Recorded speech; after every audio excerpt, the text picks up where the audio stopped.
श्री शिवाय नमस्तुभ्यम, हर हर महादेव। विदिशा मध्य प्रदेश में चल रही वेत्रवती शिव महापुराण कथा का पहला दिन आज पूर्ण हुआ है।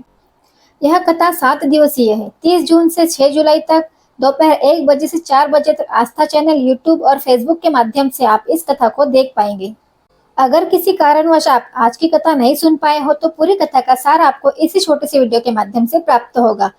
आज की कथा में गुरुजी ने कुछ उपयोगी जानकारियां दी है और साथ ही में कुछ पत्र पढ़े हैं। आज की कथा में गुरुजी ने जो जानकारियां दी है सभी जानकारी हम आप तक पहुंचाने का पूर्ण प्रयास करेंगे। तो चलिए बढ़ते हैं हम आज की हमारी पहली जानकारी की ओर। गुरुजी ने कहा, जब हम भगवान शिव जी के शरणागति में पहुंचते हैं, शिव जी के नजदीक पहुंचते हैं, तब शिव जी हमें भक्ति प्रदान करते हैं। चलिए बढ़ते हैं आज की दूसरी विशेष जानकारी की ओर। गुरुजी ने कहा, अगर आप एक कदम महादेव जी की ओर बढ़ाते हो तो महादेव जी आपकी ओर 1000 कदम बढ़ा देते हैं। चलिए बढ़ते हैं आज की तीसरी विशेष जानकारी की ओर। गुरुजी ने कहा, जिस नदी को अभी आप वेदवा नदी के नाम से जानते हैं, पहले उस नदी को वेत्रवती नाम से जाना जाता था। इसके नाम पर ही यह कथा रखी गई है, वेत्रवती शिव महापुराण कथा। चलिए बढ़ते हैं आज की चौथी विशेष जानकारी की ओर। गुरुजी ने कहा, एक महिला ने हमसे पूछा, गुरुजी जब हम त्रिपुंड लगाते हैं तो लोग हम पर हंसते हैं, हमारा मजाक बनाते हैं, तो हमें त्रिपुंड की जगह क्या लगाना चाहिए, कैसे त्रिपुंड लगाना चाहिए? इस पर गुरुजी ने कहा, अगर आप त्रिपुंड नहीं लगा सकते हो तो आप शिवलिंग का स्पर्श करते हुए या अशोक सुंदरी के स्थान पर स्पर्श करते हुए, मंदिर की चौखट पर स्पर्श करते हुए या बाहर बैठे हुए नंदी का स्पर्श करते हुए अपने माथे पर हाथ फेर देते हो तो वह भी त्रिपुंड के समान ही होता है। चलिए बढ़ते हैं आज की पांचवी विशेष जानकारी की ओर। गुरुजी ने कहा, 6 सूत्र भगवान नारायण ने नारद ऋषि को बताए हैं, जिसे धारण करने से आपको शिव जी की शरणागति प्राप्त होती है। चलिए देखते हो 6 सूत्र कौन से है।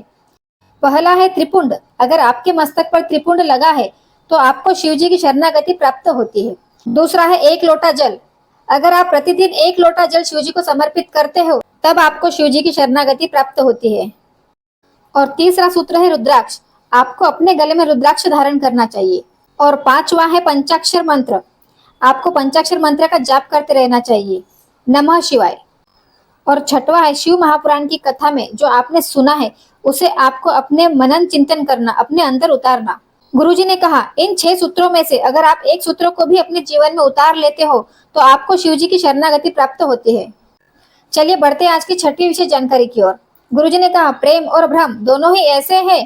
प्रेम बिखरे हुए को भी जोड़ देता है और भ्रम जुड़े हुए को भी तोड़ने का काम करता है। चलिए बढ़ते हैं आज की 7वीं विशेष जानकारी की ओर। गुरुजी ने कहा, गरुड़ पुराण, पद्म पुराण और शिव महापुराण में लिखा है, आप चाहे किसी भी देवी देवताओं का स्मरण कर रहे हो, किसी भी भगवान को पूज रहे हो, पर जब प्राण छूटते हैं और यमदूत हमें लेने आते हैं तो पहले महादेव से पूछते हैं कि हम इसे ले जाएं या नहीं। महादेव की आज्ञा लेकर ही वह हमें लेकर जाते हैं। चलिए बढ़ते हैं आज की 8वीं विशेष जानकारी की ओर। गुरुजी ने कहा, किसी बेटी के पिता को अपनी बेटी के विवाह से पहले यह जरूर देखना चाहिए, किसी का घर कच्चा है तो चलेगा मगर दिल सच्चा होना चाहिए। चलिए बढ़ते हैं आज की 9वीं विशेष जानकारी की ओर। गुरुजी ने कहा, आजकल सावन के महीने में एक होड़ लगी होती है। कोई 501 बेलपत्र चढ़ाता है तो कोई 1.25 लाख बेलपत्र चढ़ाता है तो कोई 108 बेलपत्र चढ़ाता है।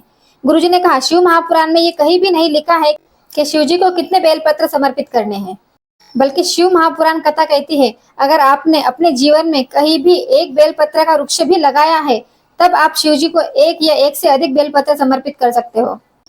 चलिए बढ़ते हैं आज की 10वीं विशेष जानकारी की ओर। गुरुजी ने कहा, पत्नी और धर्म पत्नी में एक अंतर है। पत्नी पति को मॉल, सिनेमा हॉल, अपने मायके कहीं भी लेकर जाती है, लेकिन धर्म पत्नी अपने पति को हफ्ते में एक बार शिव जी के मंदिर जरूर लेकर जाती है। चलिए बढ़ते आज की 11वीं और अंतिम विशेष जानकारी की ओर। गुरुजी ने कहा, अगर आपको मौका मिले तो बेलपत्र के वृक्ष के नीचे बैठकर एक भजन जरूर गाए, वह आपको सुख प्रदान करता है। दोस्तों, अगर आपको आज की वीडियो की जानकारी अच्छी लगी है तो वीडियो को एक लाइक करके कमेंट में श्री शिवाय नमस्तुभ्यम का जाप कर दीजिए। श्री शिवाय नमस्तुभ्यम, हर हर महादेव।